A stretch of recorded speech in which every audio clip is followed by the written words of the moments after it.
रात्रि का समय था, वर्षा हो रही थी, भादों में खूब पानी गिरता, खूब वर्षा हो रही थी। तो मानो भगवान को अगर साथ में लेंगे तो कृपा की वर्षा भी होनी ही है, कृपा तो होती ही है। और उसके बाद थोड़ा आगे बढ़े तो एक सबसे बड़ी मुसीबत, यमुना। भादों का महीना है भाई, पानी गिरता है, खूब नदियां उफान पे रहती हैं। यमुना किसका प्रतीक है? भक्ति का प्रतीक है। और स्वाभाविक बात है कि जब भगवान को हम हृदय में धारण करते हैं तो भक्ति भी खूब जागृत हो जाती है। जिस प्रकार आप ये भागवत की कथा श्रवण कर रहे हैं, इसका प्रथम अक्षर है भा, और भा से भक्ति। इस कथा को श्रवण करने से भक्ति प्रगाढ़ होती है। भक्ति है तो, लेकिन उससे और प्रगाढ़ हो जाती है, और भक्ति प्रगाढ़ होती है तो ज्ञान आ जाता है, ज्ञान आता है तो वैराग्य आ जाता है। तो भक्ति जो है वो प्रगाढ़ होने हो जाती है। यमुना मैया बढ़ने लग गई, और जब भगवान को लेकर के यमुना मैया को पार करके गोकुल में पहुंचे वसुदेव जी महाराज, और वहां पर भगवान को रखे और किसको लेके आ गए? माया। वो माया थी, वो योग माया थी। और जैसे ही योग माया को लिए भगवान वसुदेव जी महाराज और लेकर के जब आए अपने यहाँ गोकुल, फिर से वापस मथुरा में, तो जानते हैं क्या हुआ? फिर से वही बेड़ियाँ लग गई, फिर वही पहरेदार जागृत हो गए, फिर से ताले लग गए, फिर से सब कुछ।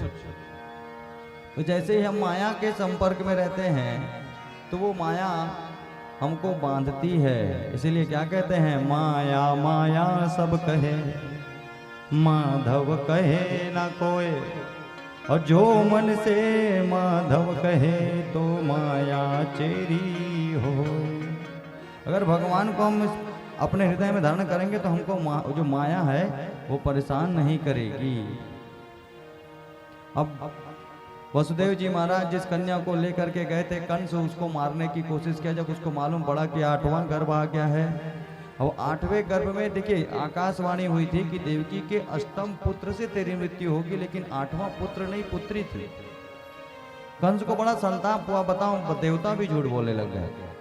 देवताओं के चक्कर में मैंने अपनी बहन के 6-7 बच्चे मार दिए, और ये झूठ कितना बोलते हैं। तब और बोले भाई चलो, क्योंकि जो कुरूप बुद्धि के होते हैं ना, उनकी सोच की एक सीमा होती है, उससे आगे वो सोच ही नहीं सकते। और सीधा देवकी के उस अष्टम पुत्री को, मानो योग माया को मारने के लिए जैसे ही कंस ने उठाया पत्थर में पटकने के लिए, उसी समय वो बालिका हवा में उड़ गई। बोलो भक्त वत्सल भगवान की जय। हवा में उड़ गई और कहने लग गई, ओ मूढ़ मुझे क्या मारेगा, तेरी बुद्धि अति भ्रष्ट हुई, तेरा प्रयास सब विफल हुआ, तेरे हंता की सृष्टि हुई। हाँ? इस घोर पाप से ओ पापी तू भारी कष्ट उठाएगा, अब नहीं बचेगा दुर्बुद्धे, हरि हाथों मारा जाएगा। अब तो तेरी मृत्यु निश्चित है।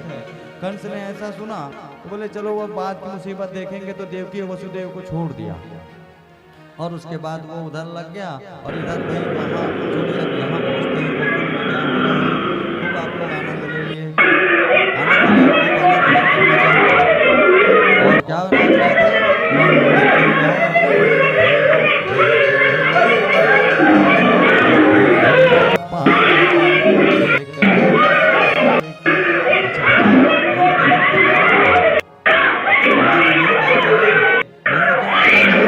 तो सिद्ध का सेवा तो नंदलाला हुआ यहाँ पर भाई।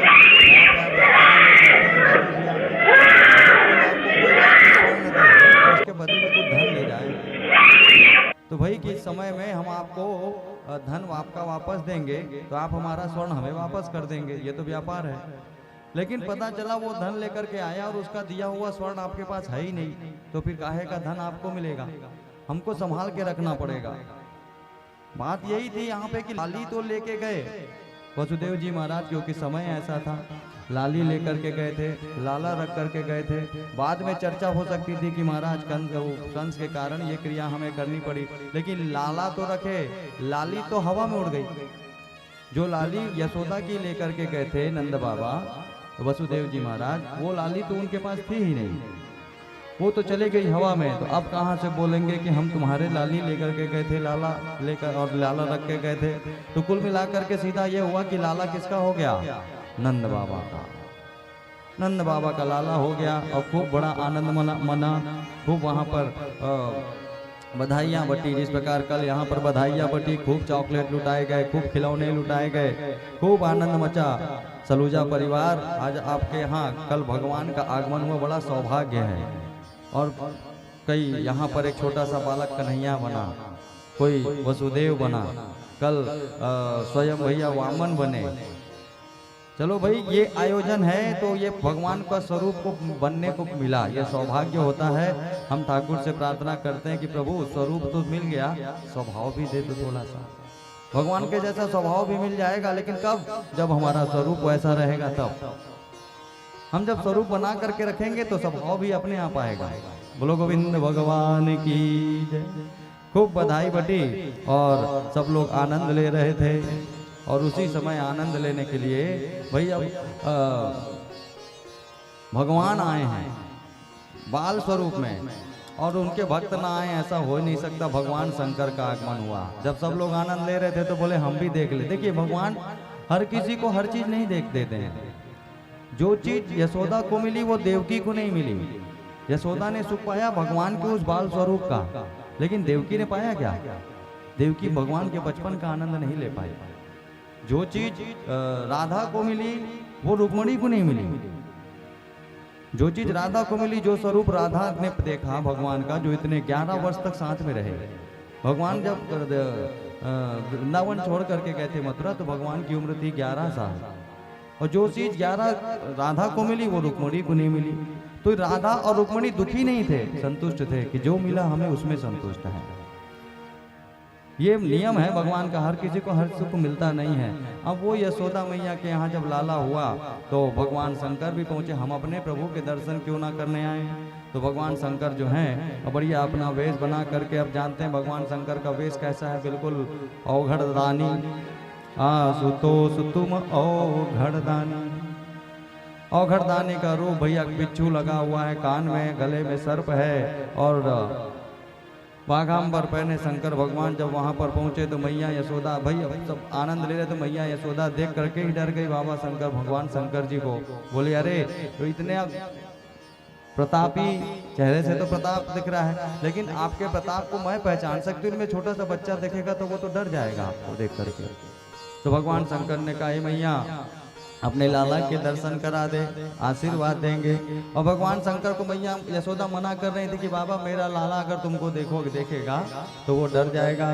लेकिन शंकर जी रामावतार में भी पहुंचे थे भगवान राम के दर्शन करने के लिए, कृष्णावतार में भी पहुंच गए। और शंकर जी बोले कि भैया अगर मैया तू अपने लाला के दर्शन कराएगी तो मैं तुझे आशीर्वाद दूंगा। और भोलेनाथ गाने लग गए, जुग जुग जिए री यशोदा मैया तेरो ललना ओ मैया तेरो ललना। जुग जुग जियो री यशोदा मैया तेरो ललना। जुग जुग जिए री यशोदा मैया तेरो ललना। जुग जुग जिए री यशोदा मैया